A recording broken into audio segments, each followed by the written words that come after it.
to the Bluegrass Soccer Academy. I'm Coach Dunham. This is Coach Hamilton. Today we're going to be discussing more of the recruiting process today. We are inviting our new guest, Jon Gordon, and we're going to be discussing some good topics. I think he's a very honest guy. What do you know about Jon Gordon here? Yeah, Jon is a freshman at Asbury University. Went through that whole recruiting process. He was a standout center back for Madison Central the past several soccer seasons. They were a very solid team his senior year at Madison Central. I know it didn't end quite as well as they wanted, but he was kind of the anchor on that back line for them. And so kind of like we've talked about, his recruiting process is a little different. He kind of committed late, or kind of got started early, but then didn't commit until later on. So it'll be interesting to talk to him. Absolutely. I say we get started. Here we go. All right, we're here with Jon Gordon. Jon, how are you? I'm doing great. How about you all? We're doing well. Thanks for joining us. Jon Gordon is a Madison Central product. He graduated last May, I believe. Is that correct, Jon? Yes, sir. And he has moved over to Asbury University, where he is playing with them on the men's soccer side of things. Dunham, kind of like we talked about with Rachel Hughes, Asbury has gone to that JV varsity type thing as well. And Jon will talk about that a little bit, but just so the viewers know, talking with Jon is on their first team. He is on their upper, I guess for lack of a better term, varsity level squad. So before we get into all that, before we get into all the process, Jon, just give us a quick, brief rundown of your soccer career and how you ended up at Asbury. Yeah, absolutely. Well, I started when I was really little, started about 3 years old, and ever since rec league, basically, I went to MUSA, played in their academy, played a couple of years of competitive, and then about middle school age, I switched over to Lexington FC, and then went into my high school year, played 4 years of varsity high school at Madison Central, like you said. I also got to play in Barcelona, Spain in 2016 for a week, got to play in Dortmund, Germany for a week in 2018. And then my senior year of high school, I switched clubs to Kingshammer Bluegrass. And now I just finished my first season at Asbury.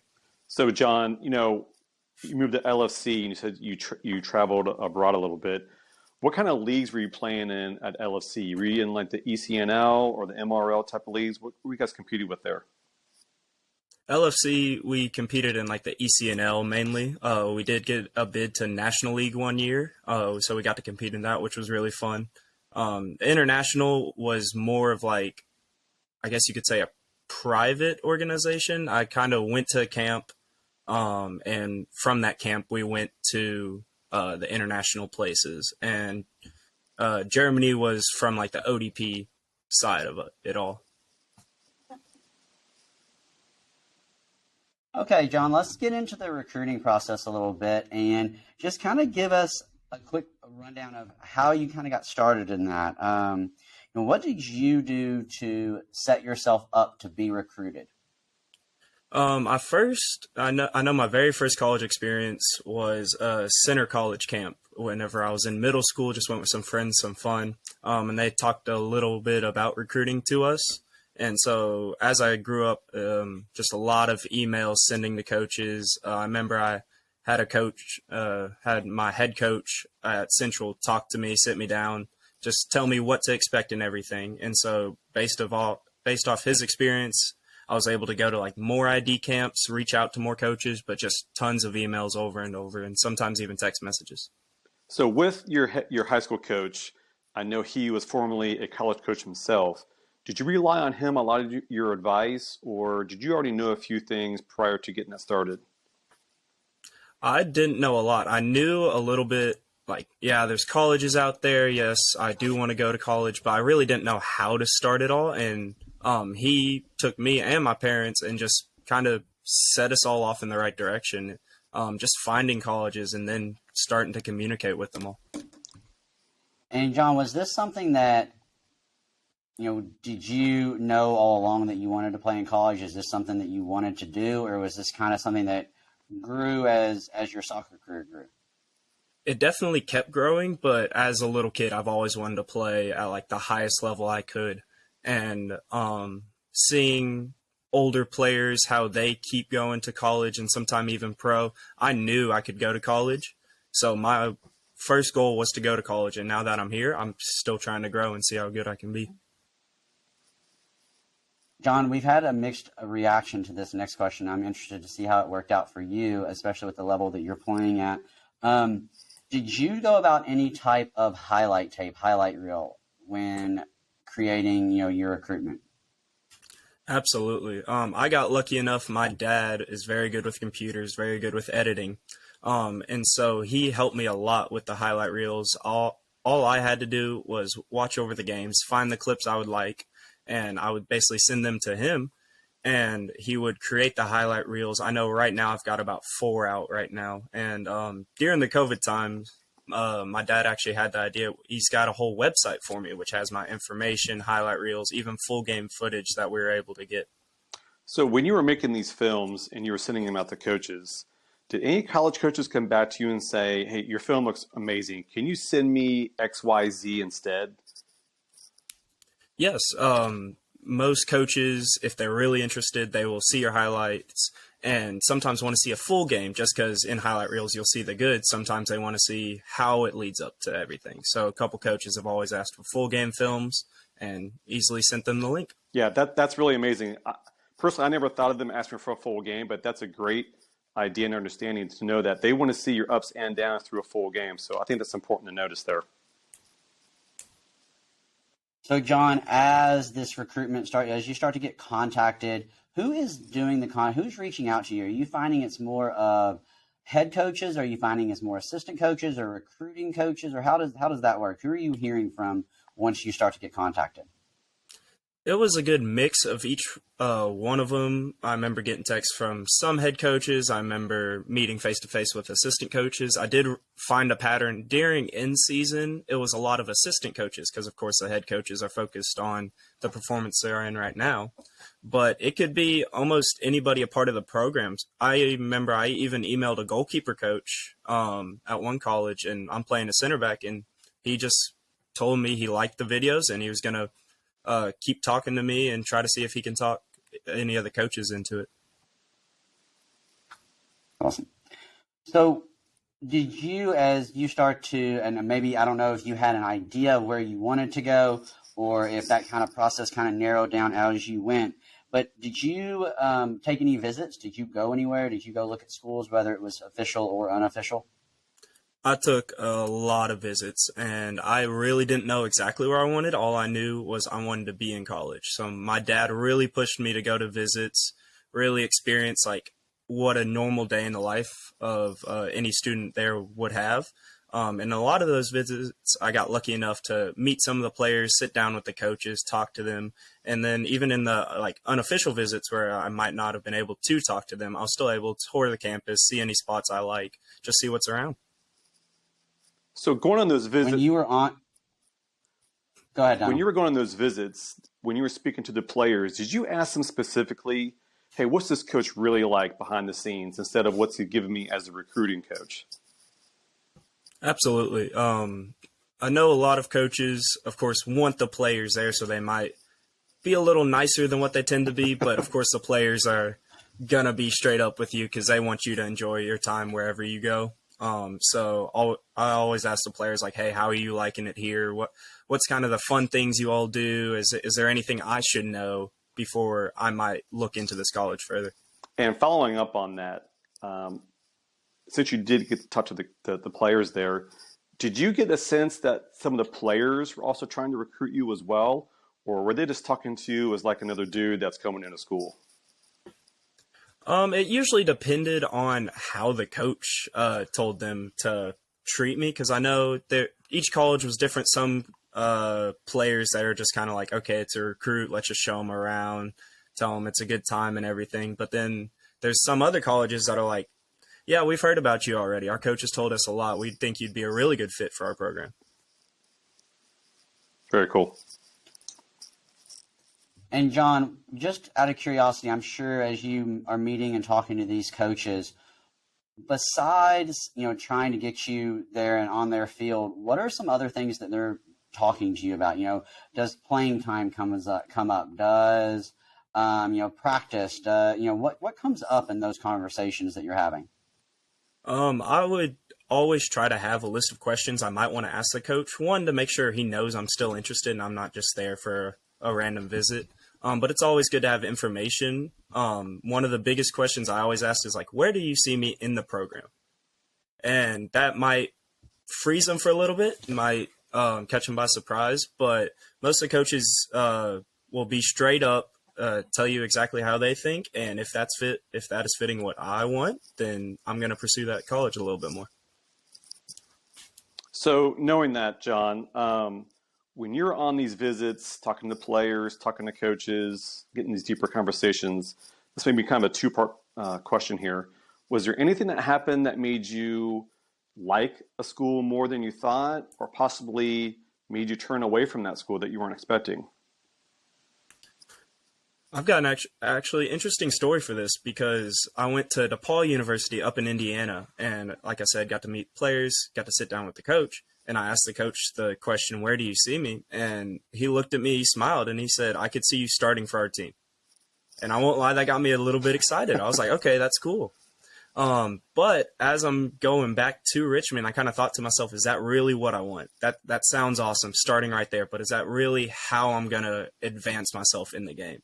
And so whenever I went to Asbury, where I ended up now, I talked to the coach, same question. And he said he could see me as a role player right now and somebody we can develop into the future and be like that strong centerpiece that they need. And that kind of hit me the same way as just as starting, because I saw myself being developed. I saw myself getting better, even though I'm not starting automatically. That's really interesting. I think a lot of players, and John, you know this as a player, Dunham, we know it as coaches. A lot of times, the only thing that matters to a lot of these players is playing time. Am I going to play? Why am I not playing? Why is this player playing ahead of me? Things like that. So I think the maturity that you showed in realizing, hey, I still want to be developed. My game's not finished. I think that is really awesome of you. Thank you. So, John, as you start to narrow things down, as you start to look at, maybe your top 3 or top 2 or top 5 schools, however you did that, what does that decision-making process start to look like for you? What are some things that you are considering? What are some things that influenced your decision? Big parts was definitely the visits, just getting to know all the players, even outside of the field, just getting to know what they do on a regular school basis. Education, of course, is a huge part. And so I might look straight at one college because they have exactly what I want to major in, and some other college might not. So the college that has my major is going to kind of get a one-up on the other one. John, just side note, what are you majoring in? Have you decided yet? Yes, I am majoring in sports management. Awesome. While you were making this decision, John, what kind of conversations were you having with mom and dad? What did those conversations sound like? My mom and dad were very open to almost anything as long as I felt comfortable with it, which, as helpful as that was, sometimes I, of course, wanted them to make a decision for me, but in the end, it came down to me. So I always looked at how far away is this college. Would I be able to be on my own for once? Of course, living at home for all these years, it might be a bit different. I know my dad always bugged me about the laundry. I never got that part, but after a semester in college, I realized how important laundry actually is. So. All right, John, let's dive back in here. So you ultimately commit to Asbury. And what kind of feelings, after you commit, after you say, hey, this is what I'm doing for the next however many years, what are the feelings that go into it? Is it relief? Is it excitement? Is it nervousness? What are the feelings that kind of happen? In the moment, I remember just getting off the phone with the coach, telling him, yes, I want to be at Asbury. I felt so much relief, just like finishing a big project I've been working on. Of course, it took about 2 or 3 years to get there, so just kind of the relief was off my shoulders. And then reality started setting in, like, oh gosh, I'm actually playing college soccer, so of course there's a little bit of nerves there. But I was very happy with my decision, and I still am, so definitely a lot of relief. John, what was that timeline for you? And I'm sure you started, you talked about starting your camps and ID camp stuff, even in middle school. But where were you in high school when you made that commitment? Was it senior year, junior year? Where was that? It was senior year. I wanted to finish out my senior season, see what else I can do, see how many other people I can connect with. And I believe it was 2 months into the new year. I could be wrong, 2 or 3 months into there, Okay. but closer to my end of senior year. Yeah, John. So what was it about Asbury that determined for you that that school was the right fit for you?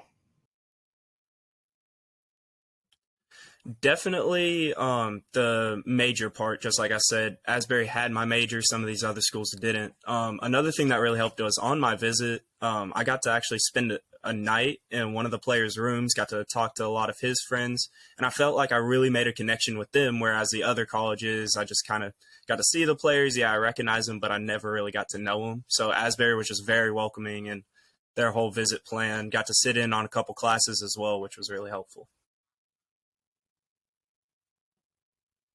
That's really awesome. I think it sounds like a very in-depth visit with Asbury. That's really cool. The opportunity to stay, the opportunity to go to classes.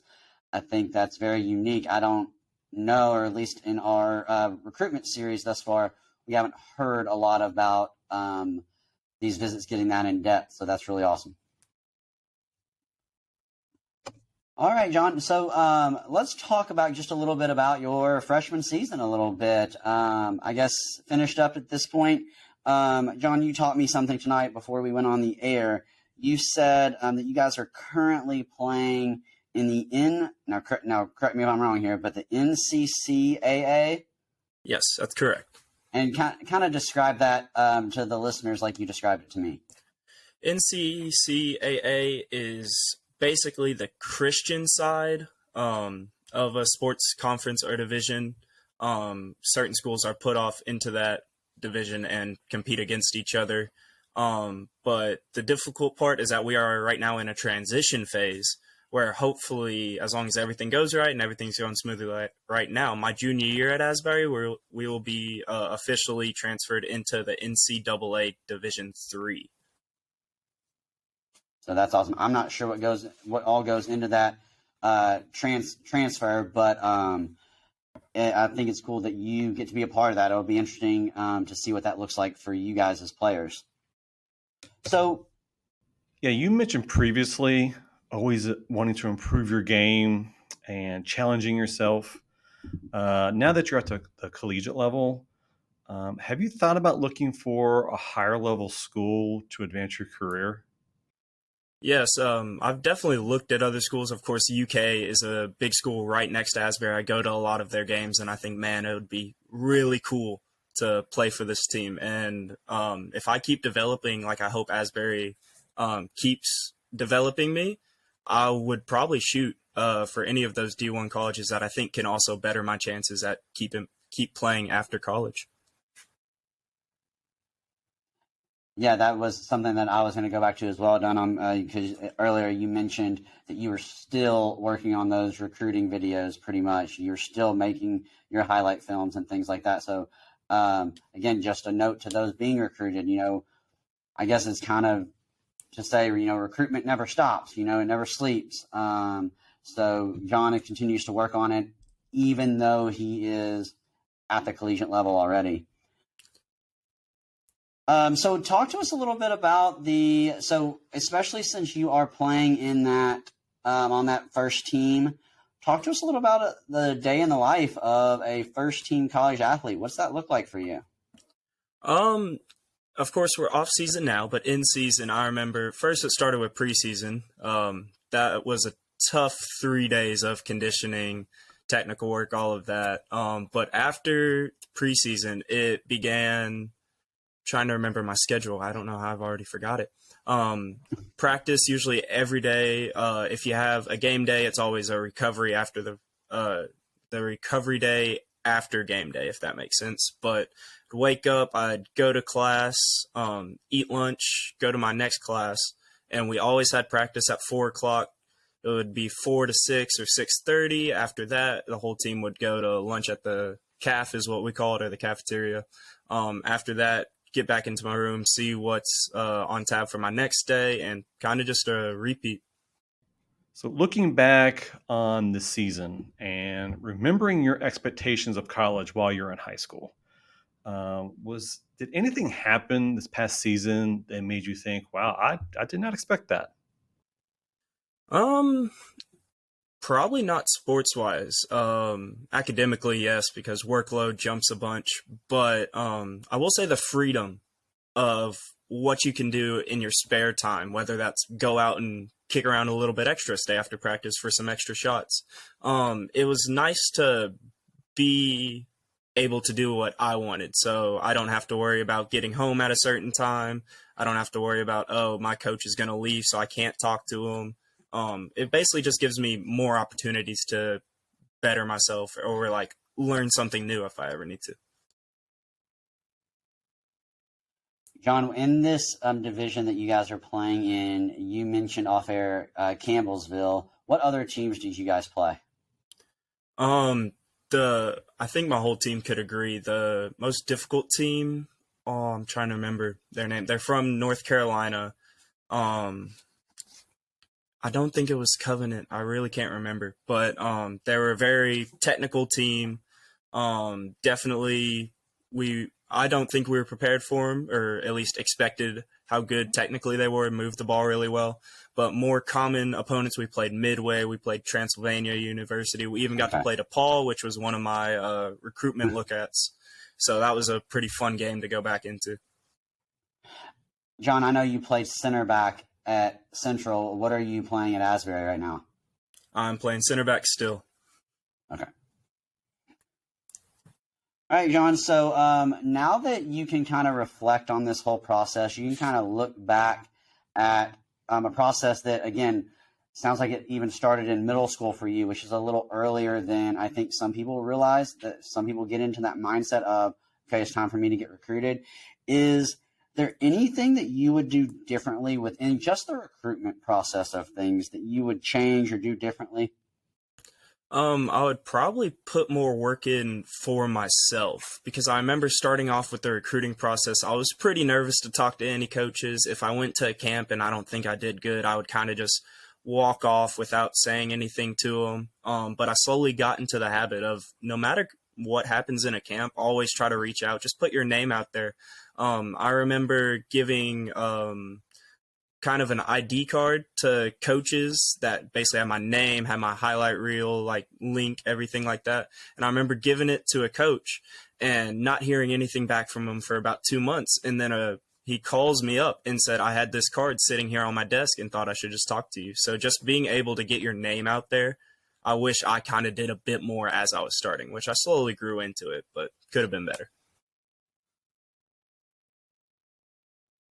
And then, John, what about advice you would give to someone who is walking in, the door to a freshman program or a freshman in high school walking into a program? They have some talent, they have some skill, they know they want to play in college. What advice would you give to that player? Probably start broad, start big. If you think your dream school is University of Kentucky, shoot for an email at Kentucky. If you think it's across the country, go ahead and send out an email. Emails are never going to hurt, and it's always good to keep your options open at the beginning, and then you have the power to slowly narrow down your decision. So just kind of being patient, getting your name out there, and you'll find the right school whenever you go to it. Dunham, you have any follow-up questions for John tonight before we let him go? You got anything to add? Or, John, do you have anything to add? I do want to say I thought it was pretty funny. I forgot to bring it up early. But how I said I chose Asbury because I can develop and I might be sitting on a bench like learning from the older guys. I luckily got to start all but one game this season. So I guess my plan of sitting and watching didn't exactly work, but I was still able to learn from a lot of older guys. Yeah, that's awesome. So, John, when you all do, and this is not recruitment centered, but just my curiosity, when you all practice, what does that kind of look like? Is it, like an hour of technical and then an hour of team stuff? What's that kind of look like at Asbury? Beginning of season, a lot of conditioning as usual, trying to get us fit. And as we come closer to game time, we start focusing on certain areas of the field, whether that be offensively, defensively, maybe in our own box, in the other team's box. It always depends who we play against. Okay. But we always start with a warm up. We usually start right after that with a simple passing drill, something just get our feet moving, feet going quick. And then our team really loves competitive play, whether that's possession or over the river is what we might call it. And then after we have some competitive play, we usually go into like a shooting drill or 5v5, just something to get a real game feel to it. All right, awesome. All right, John. Well, I appreciate you very much. We enjoyed having you on. As I have told several people, I know you're in off season right now, but when that schedule comes out for the fall, shoot us a schedule. We'd love to come over and watch you play. Absolutely. I'd love to have y'all. Well, thank you so much. Appreciate you coming on, and we'll catch up with you soon. All right. See y'all. Thank you. I think we had a great conversation with Jon today. I loved his honesty. He had some great points. Some things we've heard before from previous guests. So I like that we're hitting on certain topics that our listeners really need to pay attention to. So speaking of that, what are some of the things that you caught that kind of stand out to you? Yeah, I think you bring up a really good point there. I think at this point with all three of our discussions that we've had, there seem to be some underlying themes. Absolutely. That, if you are in that process of being recruited or wanting to get recruited, or you're a parent of someone going through that process, there are some underlying things there that I hope you're grasping onto. Those things like not being just about soccer, those things about how close, being close to home, does that matter? Does that, does that matter to your family? Playing time. Jon spent a lot of time talking about playing time. And then just talking to those coaches. And I think that is the first thing that I took away from what Jon talked about. The number of visits that he took, and not only the number of visits that he took, but the things that he talked about on those visits, getting that opportunity to talk with players, to talk with coaches, to see the campus, to see the town, and how much that kind of stuff matters. Absolutely. And I'm glad that he brought this up, as well as the other guests we had on this podcast here. It gives you the importance of going to the school, seeing the campus, shaking hands with the coaches, shaking hands with the players. It's kind of like buying a car. You can buy a car and never see it, and then go there and be like, "Ooh, I'm not sure this was a good idea." Yeah. But when you go there, you get a whole new perspective. You get to see the inside and the outside of everything.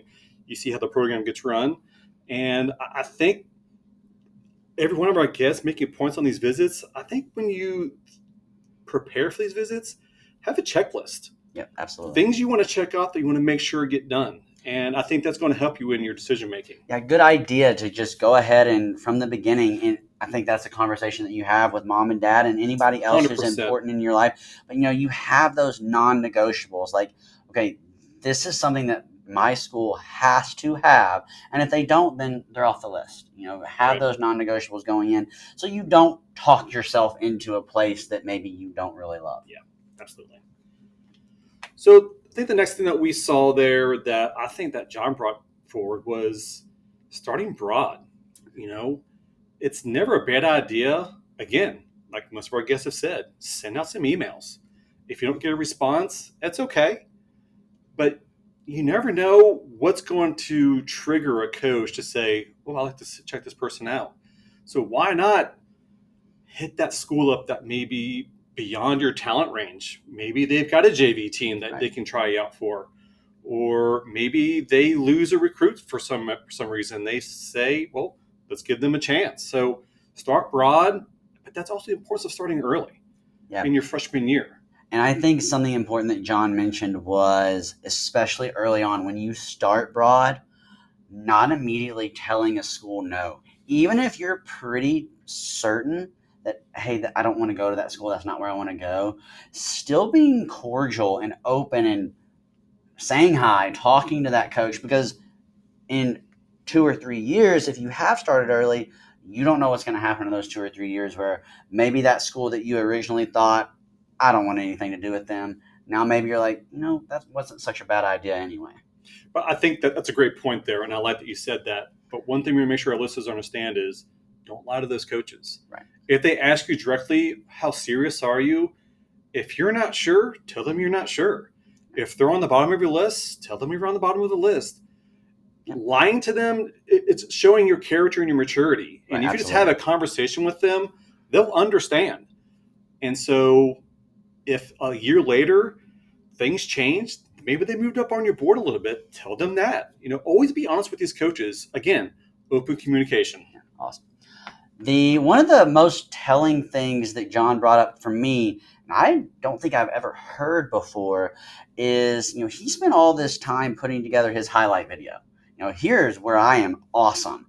And you send it to the coach, and he had those 2 or 3 coaches that contacted him back and said, hey, love this.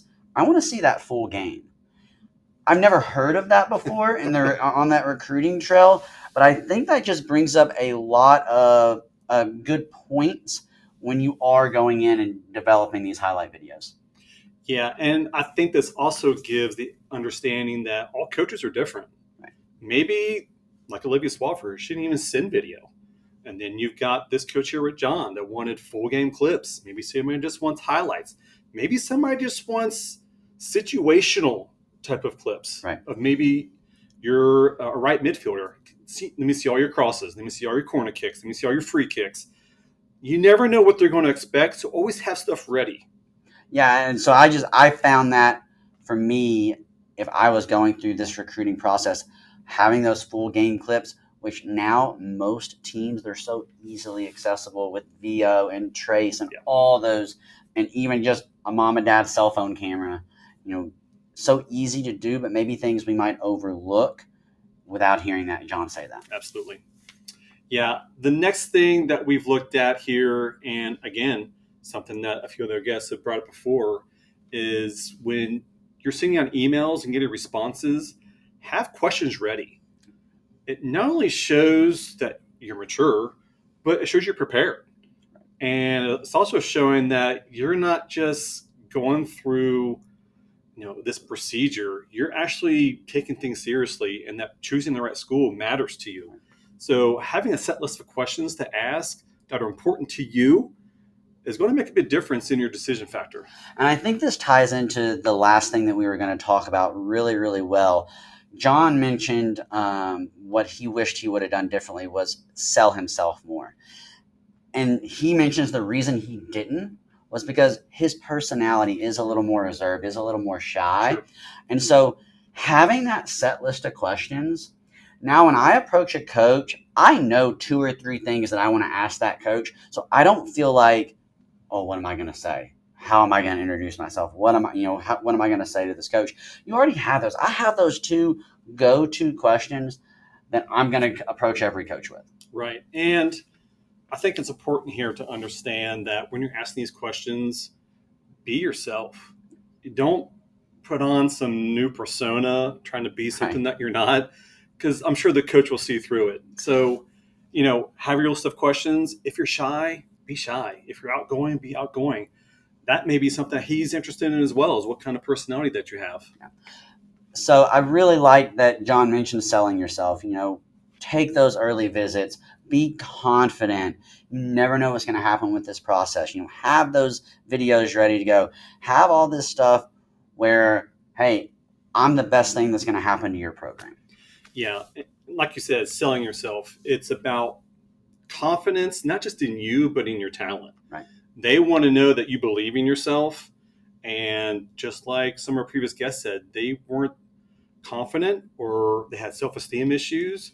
And the more conversation you have with different coaches, the more comfortable you're going to get with that. You brought up off air, and I want you to elaborate on this a little bit, almost treating these conversations as a job interview. Oh, absolutely. When we have job interviews, let me say, when I've had job interviews, I prepare.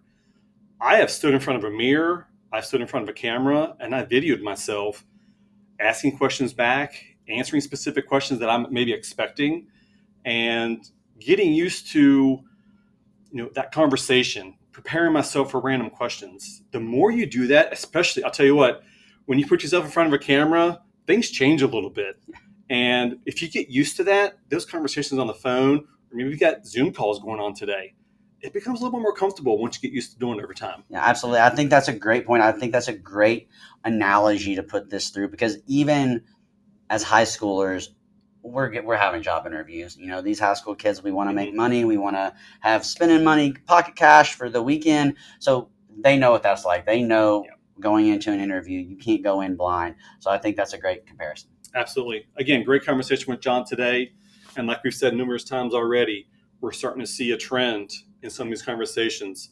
So if you're paying attention to all these as a listener here, take point, because they've lived this. Make yourself a checklist. Maybe rewatch some of these. Maybe you missed something that they said that you're like, oh, wow, I didn't notice that the last time. It pays to be prepared, be honest, and be yourself. Absolutely. Great conversation today. Thanks for listening.